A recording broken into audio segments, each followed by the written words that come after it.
শিলিগুড়িতে রাস্তায় পড়ে বাবার দেহ, নাবালক ছেলে জানেই না দেহ নিয়ে কি করবে, কোথায় হবে সৎকার। কেউ বলল পঞ্চায়েতে যেতে, আবার কেউ বলল থানায়।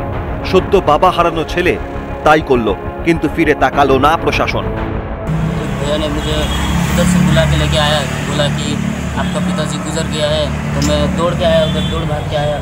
उसके बाद में मैं पुलिस थाना गया दौड़ के। उसके बाद भैया ने उधर पे सर ने बोला कि सर को मैं बोला कि सर मेरा पिताजी गुजर गया है, मैं मजबूर हूँ, मैं क्या कर सकता हूँ, ऐसा बोला।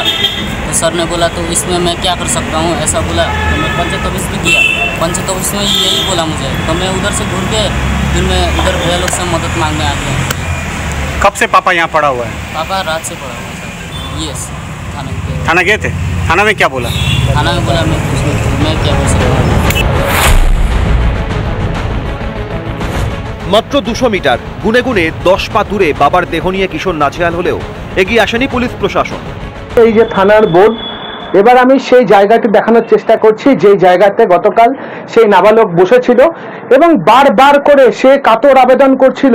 আমি একটু দেখাচ্ছি, এখানে একটি ছোট্ট গলি, এই ছোট্ট গলি দিয়ে যদি আমি বেরোই, ঠিক এই গলি দিয়ে যদি আমি বেরোতে থাকি, তাহলে দেখা যাবে এই সেই জায়গাটি,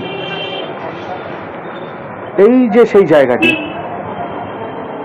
মেরে কেটে 10 পা, এই 10 পা দূরে সেই জায়গাটি। এবার একটু হাসপাতালটা দেখাই, থানার থেকে 10 পা, এবার এই স্থান থেকে হাসপাতাল 1 2 3 4 পা করে যদি আমি দেখি, তাহলে এটিও 10 পা। গালভরা নাম সমব্যথী প্রকল্প। এই প্রকল্পে দরিদ্রদের পাশে দাঁড়িয়ে মৃতদেহ সৎকারে সাহায্য করবে সরকার, কিন্তু মমতা সরকার বাগডোগরার কিশোরের প্রতি সমব্যথী কই। অ্যাকচুয়ালি দেখুন, প্রকল্পগুলো শুধু কাগজে কলম। এই প্রকল্প সমব্যথী প্রকল্প, কন্যাশ্রী, পথশ্রী, এই শ্রী ওই শ্রী, এই প্রকল্প রাজ্যে চলছে ঠিকই, কিন্তু কাগজে কলমে এটা কোনো আপনার প্র্যাকটিক্যালি কোনো এটা। বৃহস্পতিবার উত্তরবঙ্গ মেডিকেল কলেজে ময়না তদন্ত হয়, কিন্তু এখনো হলো না সৎকার। মৃতদেহ এই মুহূর্তে এই শিলিগুড়ির যে মেডিকেল রয়েছে, মেডিকেলের মর্গ রয়েছে, সেই মর্গে রয়েছে। আমি ক্যামেরাম্যানকে দেখাতে বলবো এই দিকটাতে, এই যে শিলিগুড়ি মর্গ, এই মর্গের ভিতরে রাখা রয়েছে। এখনো পর্যন্ত পুলিশের কোনো প্রতিনিধি বা পরিবারের যে শিশুটি সে কিন্তু এসে পৌঁছায়নি। ভুল স্বীকার করেও দায় ঝাড়ার চেষ্টা পঞ্চায়েত প্রধানের। কলকাতা থেকে ব্যাক করেই কালকে আমি নকশালবাড়ি মিটিংয়ে অ্যাটেন্ড করেছি। আমি যখন মিটিং থেকে ব্যাক করেছি 3:30 প্রায় 4টার সময়, তখন আমাকে এক সাংবাদিক আমাকে বললেন যে এরকম একটা ঘটনা হয়েছে। আমরা এরকম কে করলো, এটা তো উচিত না। যেই যদি কেউ ঘুরিয়ে থাকে তাহলে সে অন্যায় করেছে।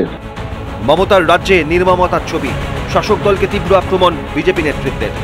থানা এবং পঞ্চায়েত এবং দুতরফেই একটা চূড়ান্ত গাফিলতি হয়েছে এবং আমাদের এই সরকারে এত কিছু প্রকল্প রয়েছে, সাধারণ মানুষের বলা হয় জন্ম থেকে মৃত্যু পর্যন্ত সমস্ত কিছুতেই নাকি মানুষকে সহযোগিতা করাচ্ছে, তারপরেও এই রাজ্যে কেন এই ধরনের অবহেলা আমরা দেখতে পাচ্ছি। স্বাভাবিকভাবে এগুলো যাতে না হয়, এগুলো আমাদের প্রশাসন এবং রাজ্য সরকার তাদেরও চিন্তাভাবনা করা উচিত। বাবার শবদেহ নিয়ে হিমশিম নাবালক, পাশে পেল না পুলিশ প্রশাসনকে। শুধুই কি শাসক ঘনিষ্ঠদের জন্য মমতার পুলিশ প্রশাসন? জনতার প্রতি কি কোনো দায়িত্ব নেই প্রশাসনের? রিপাবলিক বাংলা। মমতার শাসনে নির্মমতার ছবি, বাবার দেহ পড়ে রয়েছে রাস্তায়, ছেলে ঘুরে বেড়াচ্ছে, কখনো থানায় কখনো পঞ্চায়েতে। তাহলে এত প্রকল্পের দরকার কি? মমতা বন্দ্যোপাধ্যায় বলেন নাকি দুয়ারে সরকার পৌঁছে যাচ্ছে, পাড়ায় পাড়ায় সরকার পৌঁছে যাচ্ছে। ছেড়ে দিন মশাই, পাড়ায় পাড়ায় কি সরকার?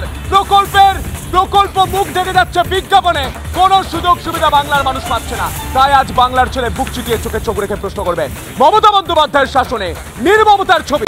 নানা ধরনের কন্টেন্ট দেখার জন্য লাইক করুন, শেয়ার করুন আমাদের ফেসবুক পেজ, সাবস্ক্রাইব করুন আমাদের ইউটিউব চ্যানেল।